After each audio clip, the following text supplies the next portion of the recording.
Praise the lord. మన తండ్రి అయిన దేవుని నుండి, మన ప్రభు అయిన క్రీస్తు నుండి, పరిశుద్ధాత్మను నుండి కృపా సమాధానాలు మీకు కలుగునుగాక. దేవుడు మీ కుటుంబాలను ఆశీర్వదించునుగాక. బాగున్నారా ప్రియులారా?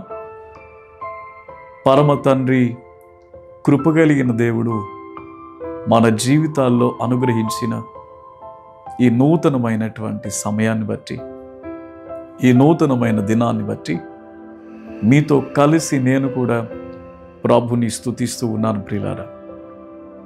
ఈ ఉదయకాల సమయంలో దేవుని మాటలను మనం జ్ఞాపకం చేసుకుందామా? పరిశుద్ధ బైబిల్ గ్రంథము నుండి 1 కొరింథీ పత్రిక 7వ అధ్యాయము 24వ వచనాన్ని చదువుకుందాం. సహోదరులారా, ప్రతి మనుష్యుడును ఏ స్థితిలో పిలవబడెనో ఆ స్థితిలోనే దేవునితో సహవాసము కలిగి ఉండవలెను. దేవుడి మాటలు మన అందరి వినికిడిలో ఫలింపచేయునుగాక. దేవుడు మనలను పిలిచినటువంటి పిలుపును జ్ఞాపకం చేసుకున్నప్పుడు ఆయనతో సహవాసం చేయటానికి ప్రియులారా, ఈ దినాన్న ఈ వాక్యం ద్వారా పరిశుద్ధాత్మ దేవుడు సెలవిస్తున్నటువంటి మాట ఏంటో తెలుసా? నీవు ఇంకా లోకములోనే ఉన్నావా? ప్రభు నిన్ను పిలుస్తున్నాడు. సముద్రములో చేపలు పడుతున్నటువంటి ప్రియులారా, వారిని ప్రియులారా, ఆ పల్లికారులను మనం చూస్తున్నప్పుడు ప్రభు పిలవగానే ప్రభు వెంట వారు వెళ్ళారు.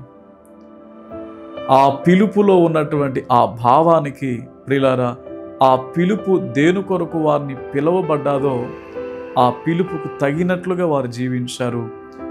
ఆయన సహవాసంలో ఉన్నారు. ప్రభు అన్నారు, మిమ్మలను మనుషులు పట్టే జాలర్లుగా నేను మిమ్మల్ని చేస్తాను అని. ఈ మాటను ఈ సందర్భంలో నేను ఎందుకు జ్ఞాపకం చేస్తున్నాను తెలుసా ప్రియులారా? దేవుడు నీ జీవితాన్ని ఆయన ఇచ్చే మహాకృపచేత నింపబడాలని, నీ కొరకు ఈ లోకంలో దాచినటువంటి ప్రతి ఆత్మ సంబంధమైన మేలులు నీ జీవితంలో ఆయన అనుగ్రహించాలని ఆశపడుతూ ఉన్నాడు.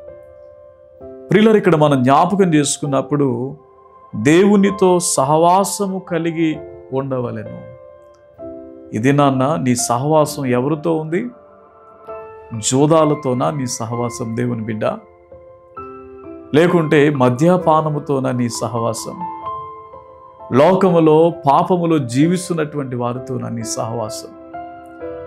నీ సహవాసం దేవునితో ఉంటే ఎంత మేలు నువ్వు పొందుకుంటావో తెలుసా? దేవుని వాక్యములో మనం జాగ్రత్తగా చూస్తూ ఉంటున్నప్పుడు యోబు గ్రంథం 22వ అధ్యాయం 21వ వచనంలో, ఆయనతో సహవాసము చేసిన యెడల నీకు సమాధానము కలుగును. ఎందుకు నీ జీవితంలో సమాధానం ఉండట్లేదు? ఎందుకు నీ జీవితంలో అభివృద్ధి ఉండట్లేదు? దేవుని బిడ్డ, నీవు లోకంతో సహవాసం చేయడం మానే. వ్యసనాలు లేకుంటే జూదాలు, మద్యపానం ఇలాంటి పరిస్థితులు కలిగినటువంటి వారితో సహవాసం చేయడం మానే. ప్రభు నిన్ను పిలుస్తున్నాడు. ఆయన సహవాసములోనికి నీ వచ్చినప్పుడు నువ్వు సమాధానము కలుగుంటావు. దేవునితో సహవాసం చేయడం ద్వారా సమాధానం మాత్రమే కాదు, ఆ క్రింద భాగములో నీకు మేలు కలుగును. మేలు కలుగును. ఎంతకాలం మేలు లేని జీవితాన్ని నువ్వు కలుగుంటావు? ఎంతకాలం అశాంతితో అభివృద్ధి లేనటువంటి పరిస్థితుల్లో నువ్వు వెళ్తావు? దేవుని బిడలారా, దేవునితో మనం సహవాసం కలుగుందాం. ఆయన వాక్యముతో మనం సహవాసం కలుగుందాం. ప్రార్థనతో మనం సహవాసం కలుగుందాం.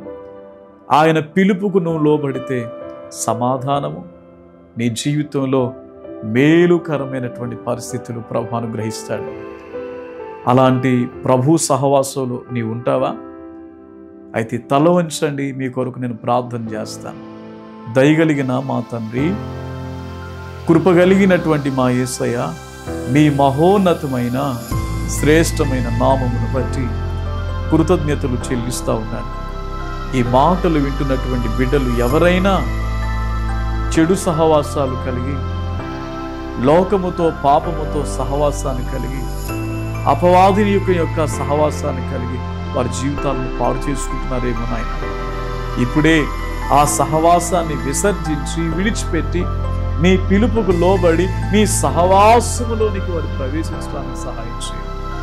తద్వారా మీరిచ్చే సమాధానం, మేలు వారి జీవితాల్లో దయచేయమని యేసు నామమున ప్రార్థించి వేడుకొనుచున్నాం తండ్రి.